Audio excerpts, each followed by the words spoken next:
I'll usually like open or close with jokes, and in the middle, I'll just like work the room just so I can upload like larger chunks of just like talking.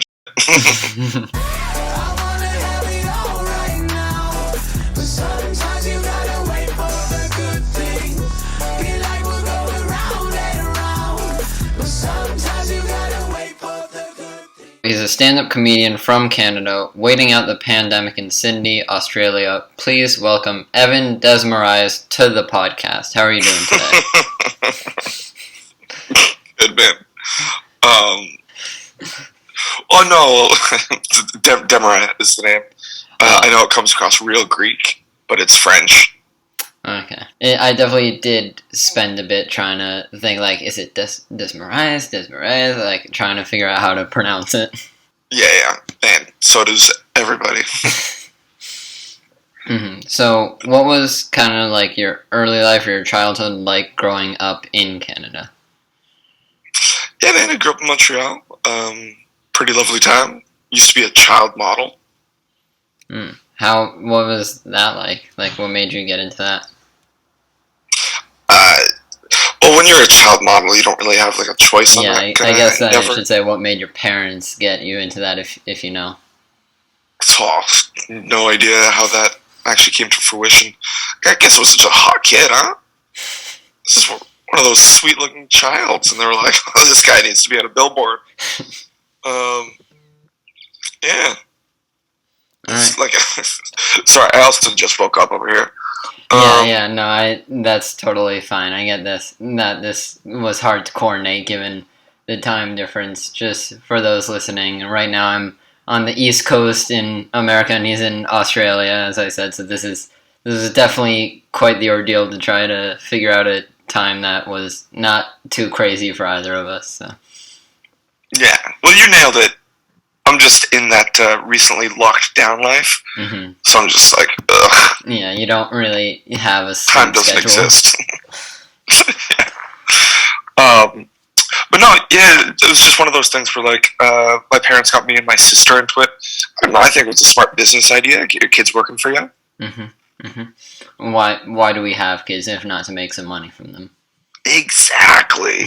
See, in the olden days, it'd be like a farm, and like the equivalent of me modeling would be like me selling the milk at the state fair. Hear that, all you models? You're basically just selling milk. Yeah, exactly. They know that. So, starting off as a child actor, how do you kind of move from that to doing stand-up? Oh, well, hold on. There's a difference between a child actor and a child model. Child actor, I think, has like skill. You could probably give some skill attributed to that. Sorry.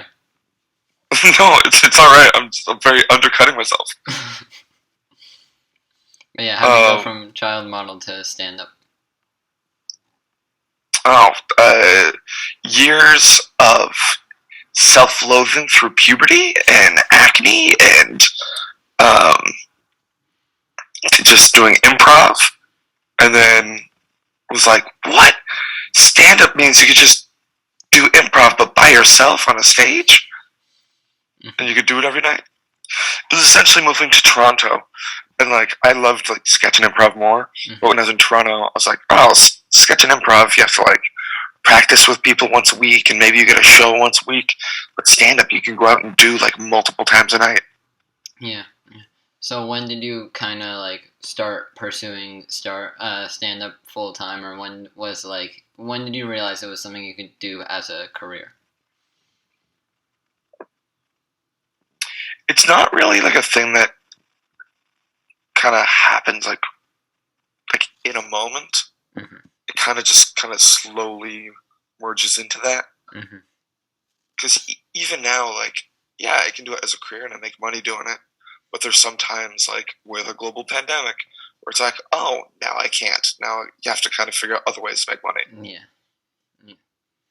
So, I don't know, I'm sure you get fans from everywhere. I at least found out about you from TikTok. How have you been utilizing kind of TikTok and other platforms to try to get more eyes on you in the pandemic? Yeah, well, luckily Australia hasn't really seen the brunt of the COVID, I guess, disease as much as the rest of the world has. So we've been privileged enough to be able to do some of the festivals out here. Mm-hmm. And has that I've kind of just been where the bulk of your acts have been coming from? Well, no, it just allows me to just keep working and stay sharp, Mm-hmm. which I feel super bad about for some reason. It's like that weird survivor's guilt. Yeah. I think it might just be like the guilt of like, well, I get to do this, but like there are comedians in tons of other places that like maybe can't do it right now or don't have the clubs around them open. So, well, Canada Day, like 4th of July is July 4th. Canada Day is July 1st. So I had a Canada Day show planned that I was going to do as a fundraiser out here because there's a big core group of Canadians. Mm-hmm. So we were gonna, me and like a friend of mine who's a Canadian who's actually in Sydney right now, we're gonna put on the show as a fundraiser for all the comics back home who haven't been able to work all year. Yeah, which would have been nice, except now we're in a 2-week lockdown. Yeah, that definitely sounds like a great idea. Now, other than the lockdown preventing it, but like without the lockdown, that definitely sounds like it would have been a great idea. Well, it's just like a nice way to kind of give back. Mm-hmm. Just because Canada Day is like an easy show to sell to people who are here, so it's like instead of taking advantage of something and using it for my own benefit, it's using that hook to actually give back to people back in the country. But back to your other question about social media, I'm trying to film absolutely every one of my sets. Mm-hmm. And what I've been trying to do as well is like, I have jokes that I'm working on for sure, but in between those, do a lot of crowd work because that stuff you can put online really easily. Yeah. Okay, so like I said, you're in Sydney. Were you kind of like already there as the pandemic hit, or did you kind of see what was coming with the pandemic and decide to move to Australia? Oh no, I was here for a 2-month run of festivals. Mm-hmm. So I came for the Perth and Adelaide Fringe Festival. And then right as that festival was finishing, the world was kind of like, holy shit, there's this virus. Everybody's going to go into lockdown. And there was a girl who I was kind of seeing at the time. So we didn't know how long the virus was going to be. So we're like, fuck it, I'd rather stay here with you than go back to, I was living in Manchester, England at the time. Mm-hmm. So I was like, and like every time I'd look on the news, I'd be like, "Oh, Manchester's already." As so most of the world was. Well, Manchester in particular just wasn't listening. Mm-hmm. Like there'd be a stay-at-home order, and then in the news there'd be like, "In Manchester, 700 house parties were shut down." Like, so I'm sure that it must have been nice to have someone to stay in Australia with, but I'm sure. Was it like hard at all to try and like make yourself stay away from home for basically over a year? Yeah, man, we're going on about 18 months now, and it kind of sucks. This is the longest I've ever been without seeing my family, and I know it's hard for them, it's hard for me, but even back home in Canada, like they can't really see each other still. Mm-hmm. So even if I went back home, I'd be just seeing like a fraction of my family, which is still important, but then it's like such a tease. Yeah. It's and so all of them so are easy for me to stay someone to do something that gives them a small chance of getting it, and then if that small chance like ends up happening, then the whole thing's just gone down. Yeah. So, but it also sucks so bad because I was in England when the Raptors won, I guess the league in basketball, and right now my hockey team, like the team I grew up with, is in the finals. Oh yeah, Canadians, of the Stanley Cup. You don't know how hard it is to not just hop on a flight right now. Like, have you been able to watch the games? Like, when are they airing for you in Australia? Around this time. Okay, so not too bad. You're able to watch what you can of them. Yeah, so what'll happen is like I'll wake up and actually every game I FaceTime with my family and watch the game with them. Oh, that's nice. Yeah, it's a cute little wholesome way to like reconnect with the family. So, yeah, do you have kind of like one or a few comedians that you like or enjoy watching, like them perform, watching their comedic stuff? Watching their comedic stuff. I don't know. I was gonna say comedy, and then it came out as comedic, so I just had to improvise, which clearly I'm not as good as you as doing yet. Oh yeah, man. Well, what's your story? Do you want to do comedy, or you just want to do podcasting? Not really sure. Still in school, so kind of clueless of what I want to do on this floating rock. But yeah, having the podcast now, do think I probably want to get into some kind of content creation, whether it be online, just like by myself, like acting, whatever it is. Just probably some form of media that gets put out to the world. Yeah, man. Well, keep hustling. All it is just doing it and doing it. Mm-hmm. It slowly comes. But as for comics, I like watching, like past, present, future. Like, Yeah, sure. Just like anytime. like there's always influences from everywhere. Like Maria Bamford is just an absolute treat to watch. Todd Glass, James Adomian, Patrice O'Neill. Like it's all over the spectrum. Like anybody who does what they do really well are fun to watch. Mm-hmm.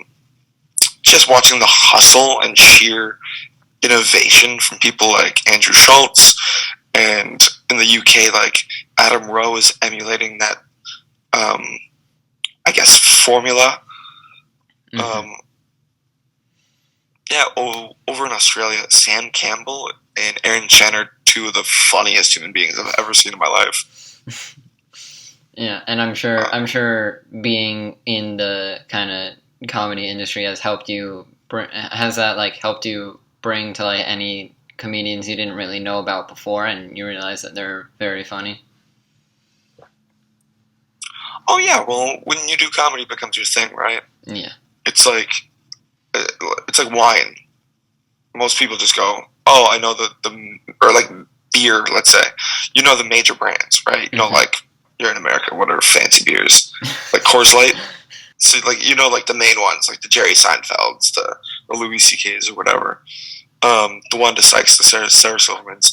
But then when you're into it, like if you're a real beer connoisseur, like a craft beersman, you know like the sours. Yeah. You know the like stouts. small brands that just kind of don't have that many like customers or that many drinkers. Yeah, you're like, oh, this watermelon pilsner is just the most amazing thing I've put in my mouth, but nobody's ever heard of it or will have it. Mm-hmm. Mm-hmm. So I've seen kind of some of your stuff, and like you said, you have sets, and then in the middle of it, you try to do some crowd work. Whether it's sets or crowd work, is that kind of all you, or do you kind of take like notes or bits and pieces from other comedians to help improve or help build your comedic presence?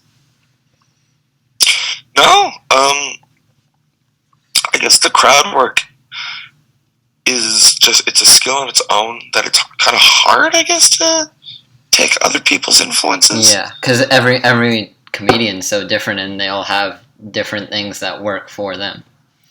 I think what I love about doing the crowd work is kind of getting back to my improv roots and just kind of switching off and being in the moment as much as possible.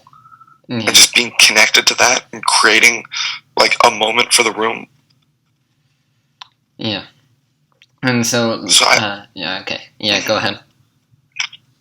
Yeah, but then with jokes and stuff, you just constantly work on it and tinker. And when I do upload a set, like I'll cut out the parts where I'm doing the jokes. So I'll usually like open or close with jokes, and in the middle I'll just like work the room. Just so I can upload like larger chunks of just like talking shit. Yeah, and so crowd work, that like you said, talking to people in the crowd. You said that you try to put that on like on social media a lot. What do you think it is about the crowd work that makes it such a attention grabbing, like fun part of comedy? Well, it's hard, right? Because sometimes within the crowd work, um, you kind of need to have been there. You kind of need the whole perspective. Mm-hmm. But then sometimes, like within small clips, I don't know. You kind of just you have to give the audience, like the digital audience, the benefit of the doubt that they'll kind of pick up and like fill in the blanks. Yeah. And be like, oh, this is probably what happened. Mm-hmm. And yeah, I'm sure that helps. And also, I'm probably not really sure, but I think might be like almost the unpredictableness of what's gonna happen in the crowd work, because like you can have anyone buying tickets to your shows and have anyone in the crowd. Mm-hmm.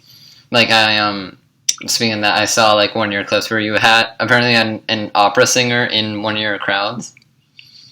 Yeah, man. It was wild. Mm-hmm.